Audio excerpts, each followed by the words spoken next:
ஓம் ஸ்ரீ குருப்யோ நமக.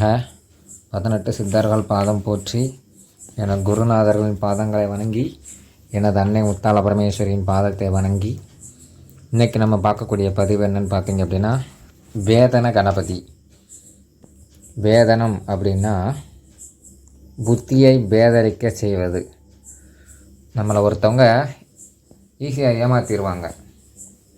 அவங்க சொல்லக்கூடிய வார்த்தைகளுக்கெல்லாம் நம்ம நம்பி அடிமையாயிரும். அதுதான் பேதனம் அப்படின்னு சொல்கிறது. புத்தி பேதலிச்சிருக்கான் இவன், அவங்களோட சேர்ந்து அவளோட பேச்சை கேட்டு புத்தி பேதலிச்சிருக்கான் அப்படின்னு சொல்லக்கூடிய விஷயந்தான் பேதனம் அப்படிங்கிறது. அந்த இதிலேருந்து நம்மளை வெளியில் வைக்கக்கூடிய ஒரு கணபதியோட உபநிஷத்தை தான் இன்றைக்கி பார்க்க போகிறோம்.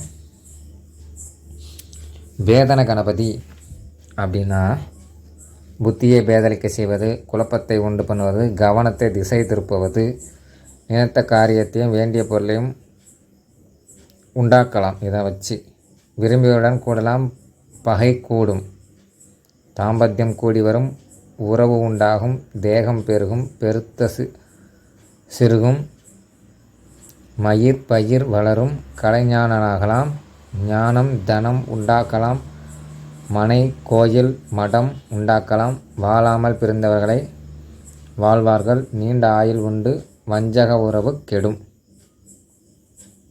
இதற்கு உண்டான பலன்கள் எல்லாம் இதுதான். வேதனம்னா எப்படி சொல்கிறது, உங்களுக்கு ஒருத்தவங்களோட்ட நம்ம அடிமையாக இருக்கக்கூடியது. அவங்க என்ன கேட்டாலும் செய்யக்கூடிய ஒரு விஷயம்தான் வேதனம். புத்தியை பேதலித்து அவங்களுக்கு தேவையான காரியங்களை சாதிக்கக்கூடிய விஷயங்கள் தான் இந்த பேதனம் அப்படிங்கிறது. அதை இந்த கணபதி மூலியமாக நம்ம நிவர்த்தி செய்யலாம். இல்லை அப்படின்னா அந்த கணபதியை வச்சு நமக்கு தேவைங்கிறவங்களை, எதிரிகளை பேதலிக்க வைக்கலாம். தவறான முறைக்கு பயன்படுத்திடக்கூடாது. எந்த ஒரு பதிவுமே சரி, தவறான முறைக்கு பயன்படுத்தினா நமக்கு அதே தவறான விஷயங்கள் தான் நடக்கும். கர்மாக்கள் சும்மா விடவே விடாது. இன்றைக்கும் இல்லை, என்றைக்குமே விடாது.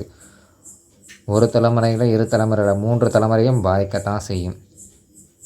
அதனால் நன்மைக்காக பயன்படுத்துங்க, நல்ல விஷயங்களை செஞ்சு கொடுங்க, நல்லது நடக்கும். வேதன கணபதி, இதற்கு உண்டான கணபதி பார்த்திங்கன்னா மூல கணபதின்னு சொல்லுவாங்க. திசை வடமேற்கு, மிளகு கோர்த்து மாலையாக வச்சு ஜெபம் பண்ணணும். மூல மந்திரம் சொல்கிறேன். ஓம் ரீங் அங் மூல கணபதி பேதய பேதய ஸ்வாஹா.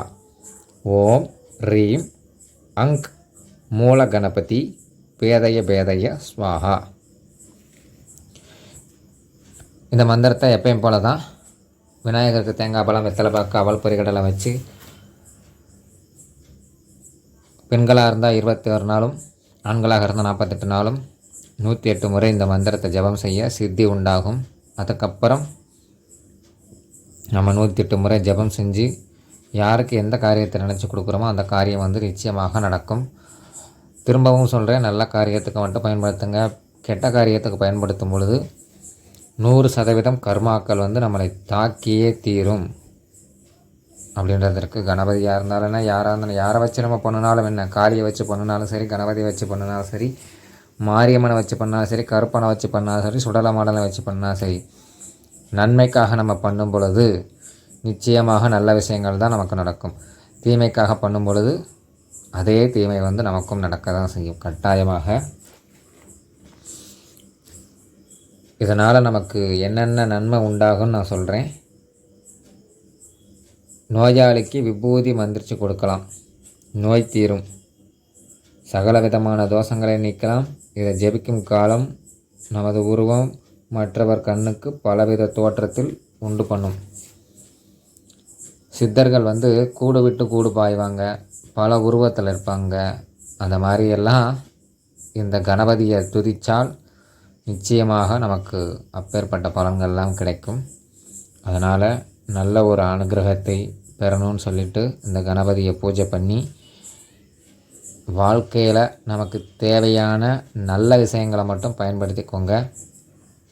கெட்ட விஷயங்களுக்கு துணை போகாதீங்க. கெட்ட விஷயத்துக்கு துணை போகும்போது அதோட கர்மாக்கள் நிச்சயமாக நமக்கு தாக்கும். இப்போ தான் நம்ம சேனலை ஃபஸ்ட் டைம் பார்க்குறீங்கன்னா ஸ்ரீ ருத்ரா அருள் யூடியூப் சேனலை சப்ஸ்கிரைப் பண்ணி வச்சுக்கோங்க. லைக் பண்ணுங்கள், ஷேர் பண்ணுங்கள், கமெண்ட் பண்ணுங்கள். ஆளுங்கிற பெல் பட்டனை கிளிக் பண்ணி வச்சுக்கோங்க. அப்போ தான் நான் போடக்கூடிய ஒவ்வொரு பதிவுகளும் உங்களுக்கு வந்து சேரும். அதுபோக நமது யூடியூப் சேனலில் வந்து அடுத்ததாக மாரண கணபதி அப்படிங்கிற அஷ்ட கணபதி வழிபாடுகளை வந்து நான் பதிவிடுறேன். மாரண கணபதியோட பதிவும் அடுத்தபடியாக வந்து சேரும். இது போன்ற பல கணபதி பதிவுகளும் மகாலட்சுமிக்கு உண்டான வசிய பூஜை முறைகளும் எளிமையான தாந்திரிக பரிகாரங்களும் நம்ம சேனலில் வந்து நான் பதிவிட போகிறேன். அடுத்த ராசி பலன்கள் அத்தனையும் பதிவிடுறேன். எந்தெந்த ராசிக்கு என்னென்ன மாதிரி நடக்கும், இதனால் வரைக்கும் எப்படி நடந்தது எல்லாத்தையும் தெளிவாக சொல்லி அந்த பூஜை அதற்கான வழிபாடுகள் பூஜை முறைகள் எல்லாத்தையும் சொல்லித்தர்றேன். நம்ம ஆலயத்துக்கும் வாங்க, அம்பிகையை தரிசனம் பண்ணுங்கள். எல்லாருக்கும் நல்லதொரு கிடைக்கட்டும்.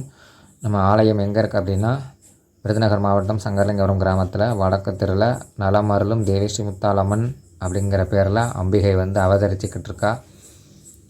அனைவருக்கும் வேண்டிய வரங்களை தந்து அருள்கிறாள். அம்பிகையிடம் வந்து நல்லா பிரார்த்தனை செய்து அவங்கவுங்க வேண்டுங்கிற வரங்களை பெற்றுக்கோங்க. இதோடு இந்த பதிவுகளை நிறைவு செய்கிறேன். நன்றி, வணக்கம்.